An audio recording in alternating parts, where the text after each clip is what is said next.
Morning, everybody.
All right, any questions before we get started?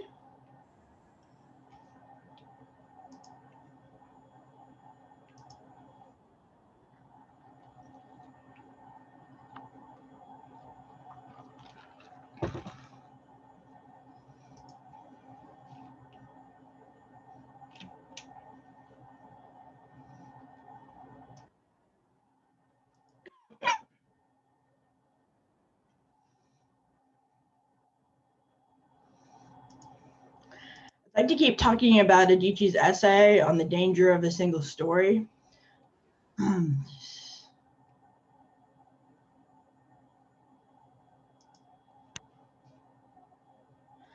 Tomorrow we'll talk about the Malcolm X essay, Coming to an Awareness of Language is what it's called. It's under course materials on Brightspace. I believe it's also in your book, so you can look it up in the table of contents. Remember the page number off the top of my head. So yesterday we were talking about her speech is about her experiences, right, with reading and writing and language, which is the same kind of essay you guys are going to be doing.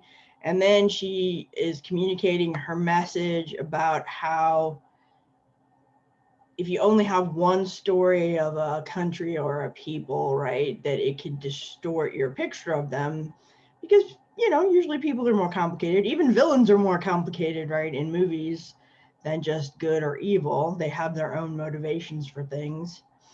So let's do this. I would like to break you up into groups and have you choose a topic for your group, just one.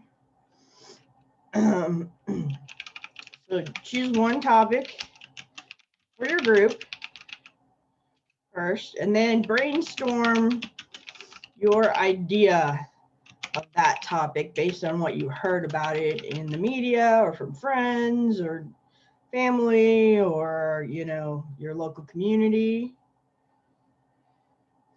So it's kind of like the listing exercise, right? Where you just write down words and phrases that are associated with it.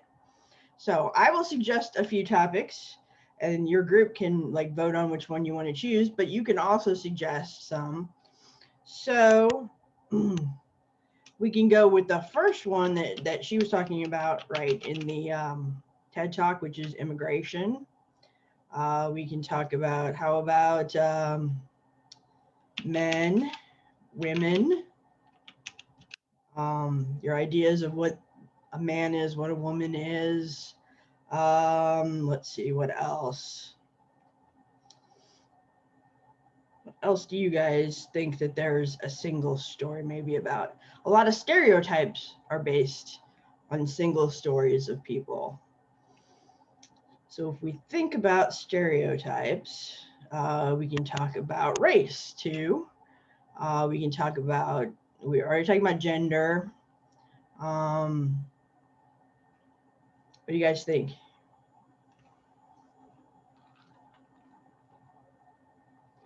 Homeless, that's good. What is your idea of what a homeless person is? Based on what you've heard and the information that you've received. Same thing about, yeah, let's do rich and poor. What rich people like? What do poor people like? Okay.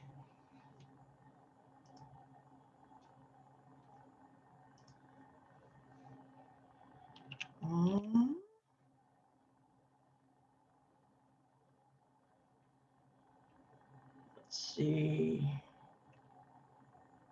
Do a couple more. How about blue collar workers? And what we call white collar. For if you're not from America, you're not familiar with these terms. Blue collar tends to mean jobs that are more physical that you do, that physically use your body. Oh, celebrity is another good one, Lily. And white collar means that they're more like managers who oversee people who are working. I'm showing my bias, like my single story of what a white collar worker is, or people who don't tend to work as much with their hands, but work as planners or organizers. So I think we've got a good list here. Okay. So I'm going to go ahead and split you into the groups, and then I will paste this list in and broadcast it to all the groups so that you can choose the one, and just take about 10 minutes to brainstorm really quickly using your group mind about what your impressions are of one of these groups. Everybody good on the instructions? I'll put those in the broadcast as well. All right, I'm going to put you in random breakout rooms. So please, when you get the invitation to join, okay. So let's see how many people we have today. Let's do 3 rooms today. Please note which room you're in case you get kicked out and you need to tell me which room to put you back into. Okay. All right. I'm going to assign you and I'll send the instructions again to your rooms. If you have any questions, I think you can still type them in the chat, I believe, while you're in the rooms. Okay. Please join your room.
Hi, Annalee. Were you in a group or should I just put you in one randomly?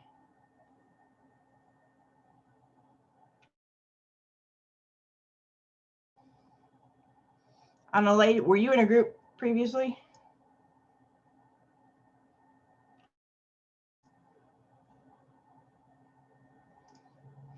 Okay, I will assign you one.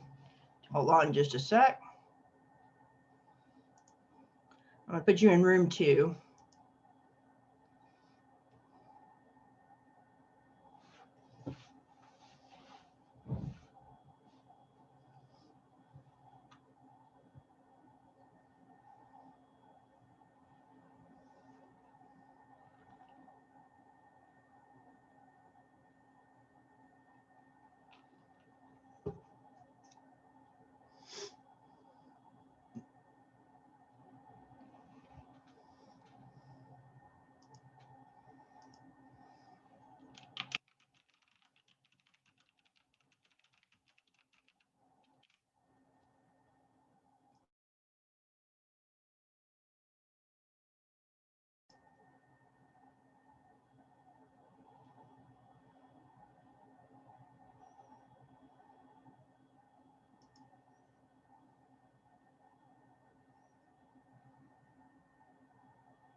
more seconds.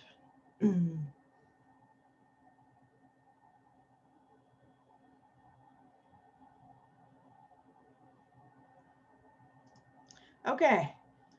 Let's start in reverse numerical order. So room 3, what was your topic and what were your responses? What is your story of that group?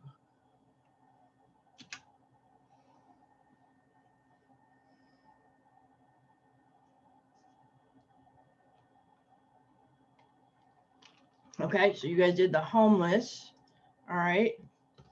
So what were some of the responses or words, phrases, ideas that you associate with someone who is homeless?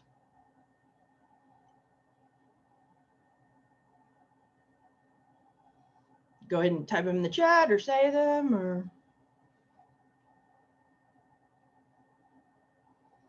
anybody from the group can go ahead.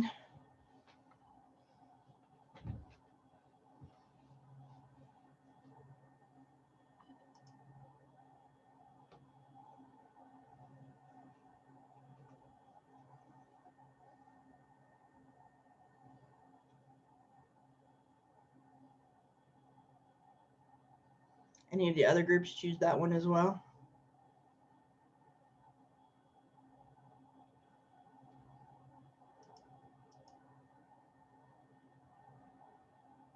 Okay, that's fine. Well, since you two both chose that, why don't we go ahead and some of you type the ones that you offered in the group. Okay, go ahead and type whatever words or phrases. Okay, good. Live on the street, no food, ask for money, sometimes steal, don't own a lot of stuff, poor, they don't have a good opportunity to grow in life, they lost their home or job. Okay.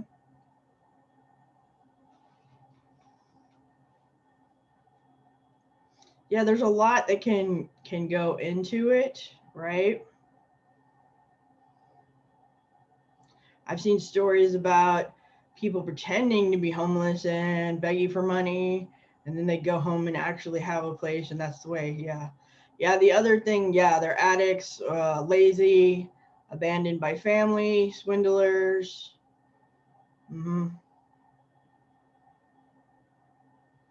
This is true. Not that that's who they are, but that's what I have heard from various sources of media and community members, right? So, for example, I think it's Texas. Oh, I don't want to malign somebody, so don't swear me to that. But there are places where they're putting like the benches at an angle so somebody can't lay down on them, or there are spikes on the windowsills so people can't sit for long periods of time.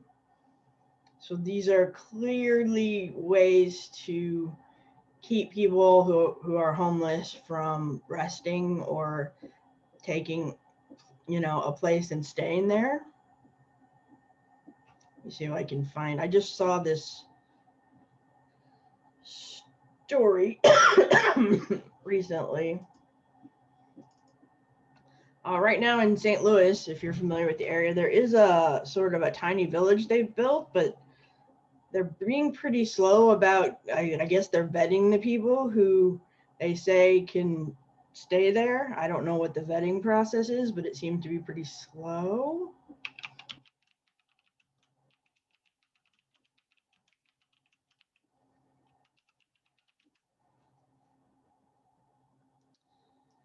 It's called the defensive architecture. Let me share my screen and you can see some of the images that I saw the other day.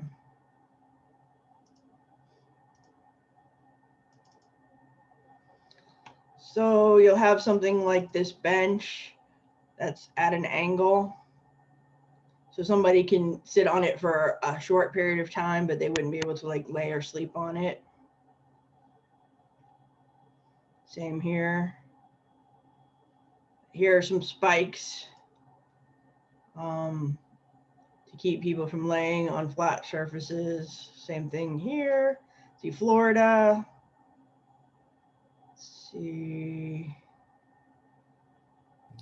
And just like since we're on the topic about defensive architecture, can I mention something else about it? Of course. It's also like really, really unhelpful towards disabled people because it makes it to where they can't sit down, and like sometimes they need to sit down and take breaks, and it makes it to where they can't do that. I did not think of that. See, that is good. You know, you have a single story of how this architecture is supposed to be for one purpose, right? So even here with these little steps, they have like spikes on them so somebody can't just sit on them for a moment. Like, and not just the disabled people. My mom frequently needs a place to sit, you know, if we're out. She's had health issues in the past, where they just need to sit and rest a moment. And it's not very restful. I think if you're on a bench, it's about to dump you on the ground, you know. So it's interesting, and it shows, yeah, how we basically see them as a nuisance. I mean, what message do you think it communicates?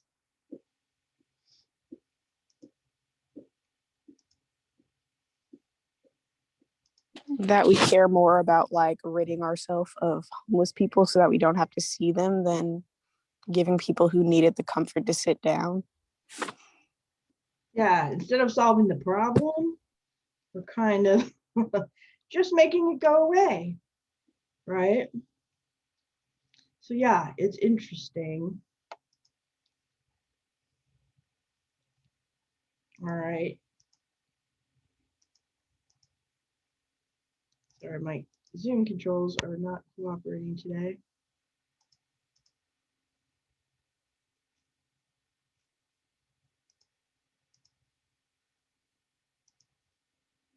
Are you guys still with me?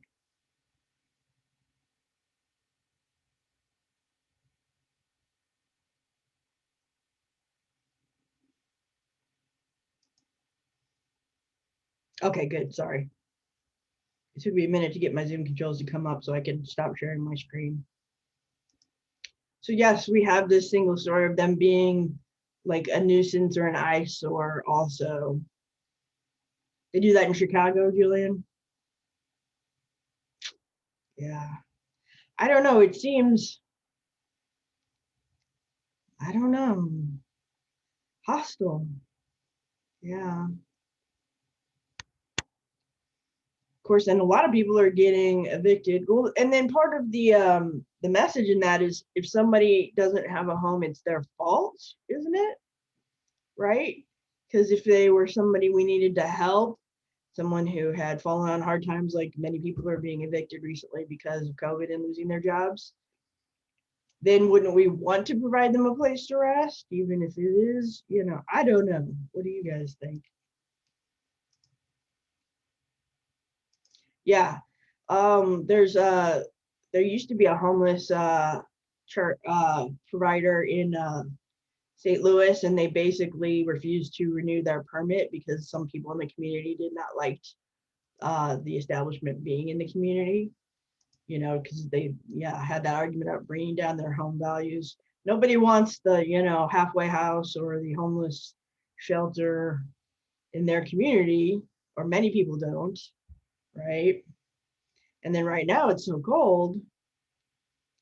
Yeah. I follow a group on Facebook who works with the homeless in St. Louis. So, I mean, it's actually more complicated than that. I mean, and I don't know, you guys, before you were born, back in the 80s, they cut a lot of mental health services in the United States. And there are some studies that suggest that increased the homeless population as people who used to get mental health treatments moved to the streets and then had untreated mental health issues that kept them there. So yeah, I mean, and that's not the only thing. There are, I'm sure, people who are criminal. There are people who are, you know, addicted. There are all kinds of people who are homeless. You know, how we look at them though influences how we try to help them or don't try to help them or actively try to discourage them from, you know, being in our vicinity. So it's really interesting how the power of a story can affect things like public policy and, you know, public attitudes. Okay, group 3, what was yours? We are running out of time, so I want to do you guys real quick because I want to cover a few things here at the end. Not group 3, I'm sorry. Group Lily, what was the my third group, what do you guys choose as your topic?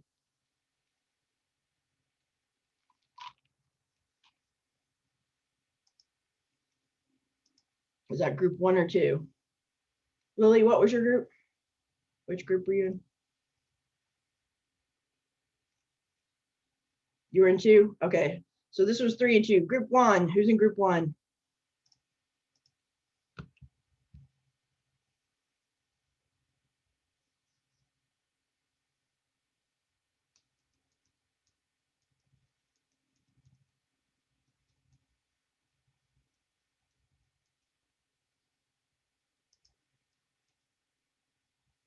Immigration? Okay. So everyone in group 1, type 1 or 2 phrases or ideas that you contributed about immigration and what you've heard about what an immigrant is. Illegal, right? They're breaking the law, so they're criminals.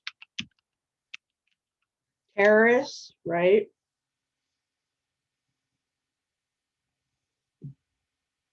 Yeah, we have to stop people from other countries coming in because it might be like 9/11.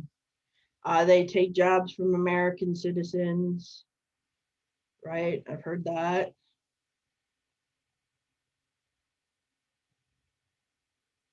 Yeah, the flip side is they come here and they work really hard, maybe to establish a business and, you know, provide for family members.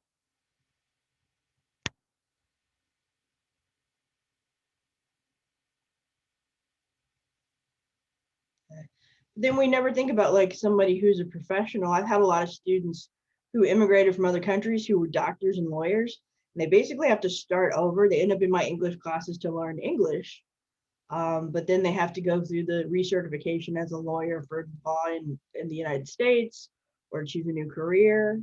So it's not just people sneaking across the border, there's legal immigration. um, you know, so there's all kinds of immigration. Um, so yeah, but it's ironic because the same story she describes in the video, that TED Talk is actually, I think, 10 years old or more. And she's saying all the same things that I hear in the news today, right? So it's interesting to see how little the story of being an immigrant has changed, at least in the United States. Excuse me. Okay, a couple things I want to go over quickly. Some people still had some questions about the assignment that I wanted you to do.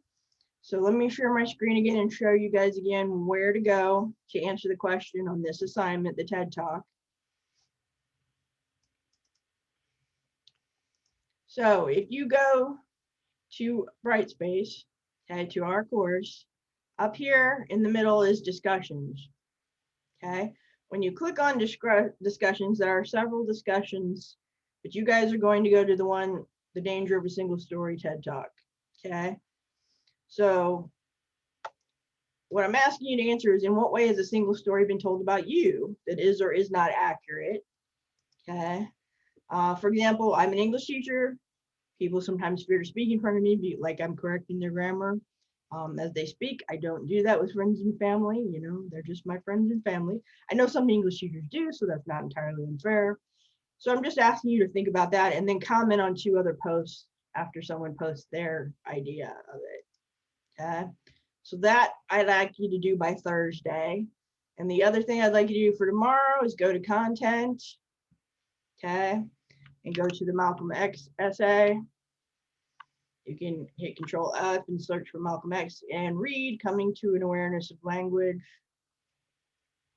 Okay, so there's the essay. It's just a short few pages and we're going to discuss it tomorrow. It's another example of the kind of essay that you guys are going to be doing, which is he reflects on his experience with basically learning to write and read while he's in prison.